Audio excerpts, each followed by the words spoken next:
जय हिंद दोस्तों, कैसे हो आप लोग। उम्मीद करता हूं आप सभी लोग मस्त होंगे, स्वस्थ होंगे और बहुत ही अच्छी तरह से आप लोग अपने बोर्ड एग्जाम की तैयारी में लगे होंगे।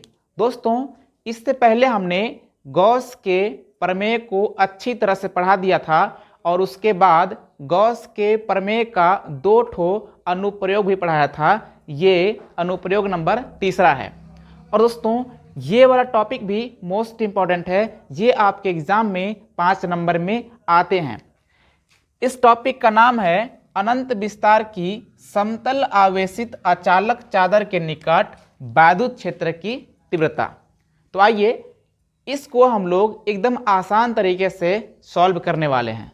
दोस्तों, हमने आपको बताया था कि यदि आप किसी भी पृष्ठ पर कोई आवेश देते हैं तो वह आवेश उस पृष्ठ पर एक समान रूप से वितरित हो जाता है। यानी कि हमने आपको बताया था पृष्ठ घनत्व के बारे में, जिसमें आपको बोला था कि एकांक पृष्ठ पर उपस्थित आवेश को आवेश का पृष्ठ घनत्व कहते हैं, जिसको दोस्तों हम लोग सिग्मा से प्रदर्शित करते हैं।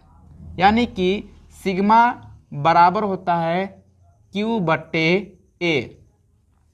यानी एकांक पृष्ठ पर उपस्थित आवेश को आवेश का पृष्ठ घनत्व कहते हैं। अब दोस्तों, सबसे पहले हम लोग फिगर को बनाएंगे।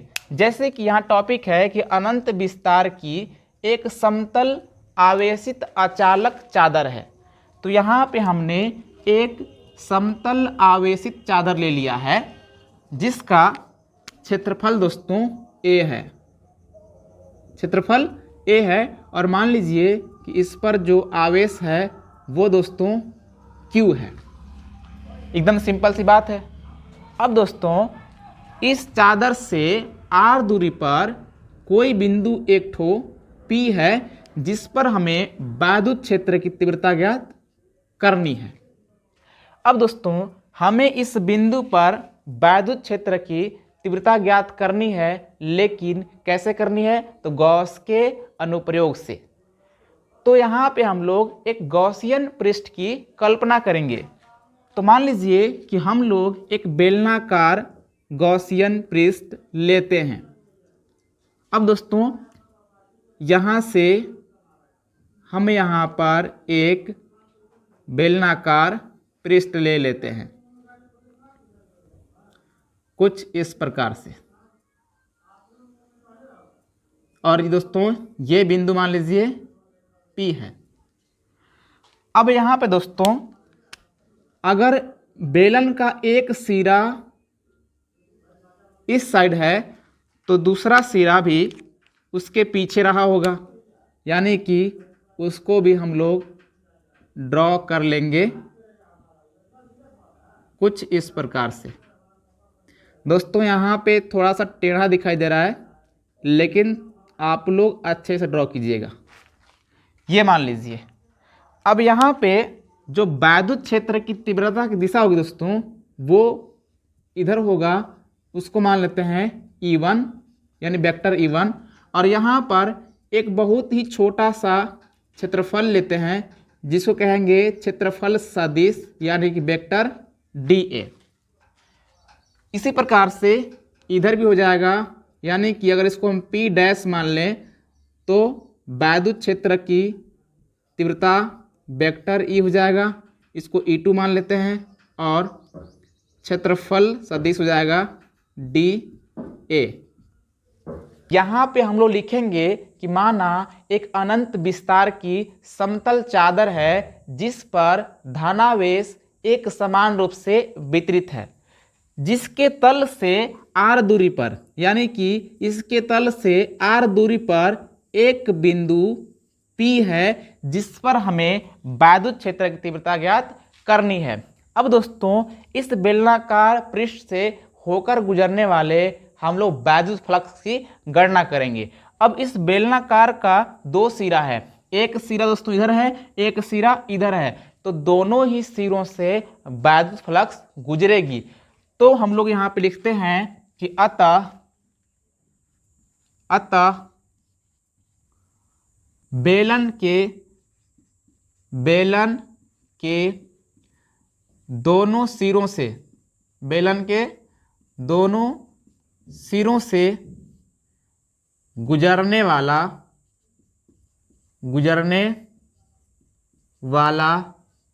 वैद्युत फ्लक्स।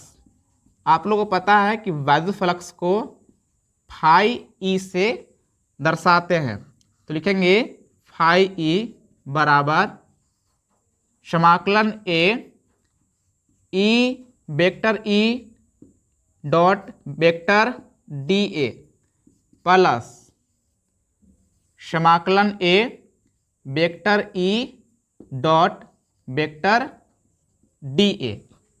अब दोस्तों हमने आपको इससे पहले बताया था, यहाँ पे ब्लैक मार्कर यूज करते हैं, हमने आपको इससे पहले बताया था कि इसको आप ऐसे लिख सकते हैं कि E dot D A cos theta, यानी कि एक फार्मूला होता है कि vector A dot vector B को लिख सकते हैं ए बी कॉस थीटा।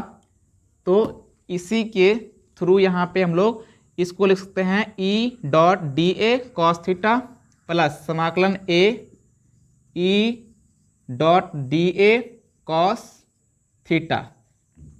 अब यहाँ पे एक बात ध्यान रखिएगा, यहाँ पे क्षेत्रफल सदिश और विद्युत क्षेत्र की तीव्रता दोनों की दिशा एक ही है, यानी दोनों समांतर हैं, इसलिए उनके बीच का जो कोण होगा दोस्तों वो बनेगा 0 अंश। यानी कि यहाँ पे आप कॉस 0 अंश लिखेंगे, कॉस 0 अंश प्लस डी ए कॉस 0 अंश। यहाँ पे देखिएगा क्या हो जाएगा, समाकलन ए ई डॉट डी ए और गुणा में 1 हो जाएगा, क्योंकि कास 0 अंश मान 1 होता है, और यहाँ पे समाकलन ए ई डॉट डी ए और 1 हो जाएगा। अब दोस्तों ये हो गया फाई ई बराबर, लिखेंगे फाई ई, यहाँ पे जो ई है दोस्तों ये बाहर हो जाएगा, और समाकलन डी ए प्लस ये ई बाहर हो जाएगा, समाकलन डी ए। यहाँ पे अगर हम लोग डी ए का समाकलन करेंगे ए के सापेक्ष तो ए हो जाएगा, और यहाँ भी ए हो जाएगा। इस प्रकार से फाई ई बराबर हो जाएगा 2E ए। इसको मानते हैं समीकरण 1। आगे लिखेंगे गॉस के प्रमेय से। गॉस के प्रमेय से आपको पता है कि गॉस के प्रमेय में हम लोग को फार्मूला मिला था Q बाई एप्सिलॉन नॉट। इसको मानते हैं समीकरण 2। यहाँ पे लिखेंगे समीकरण 1 तथा 2 से, समीकरण 1 तथा 2 से क्या करेंगे, फाई ई का मान हम लोग को पहले से पता हो चुका है 2EA, तो यहाँ पर रखेंगे 2EA बराबर Q बाई एप्सिलॉन नॉट। यहाँ ध्यान दीजिएगा, यहाँ पे हम लोग लिख सकते हैं E इक्वल टू Q बट्टे A मल्टीप्लाई 1/2 एप्सिलॉन नॉट। ध्यान दीजिएगा ये जो 2A है ये बट्टा में आएगा ना, यानी कि आपको अलग समझाते हैं, जैसे कि 2 बट्टे एप्सिलॉन नॉट है ना, तो ये 2 और A भी इसी के बट्टा में आएगा। इसको आप कुछ इस प्रकार से समझ सकते हैं। तो इसी को हमने Q बट्टे A मल्टीप्लाई 1/2 एप्सिलॉन नॉट लिख लिया है। ऐसा क्यों किया है आपको समझाते हैं। देखिए यहाँ पे आपको पता है कि जो Q बट्टे A होता है ये सिग्मा का मान होता है, जिसको हम लोग पृष्ठ घनत्व भी कहते हैं। तो यहाँ से हम लोग को मिल जाएगा E बराबर, इसको बोलेंगे सिग्मा और बटे 2 एप्सिलॉन नॉट। तो कुल मिला के हम लोग को मिल गया सिग्मा बटे 2 एप्सिलॉन नॉट,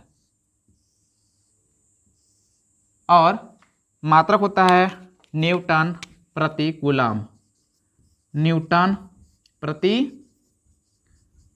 कूलम। तो ये था दोस्तों एकदम सिंपल सा।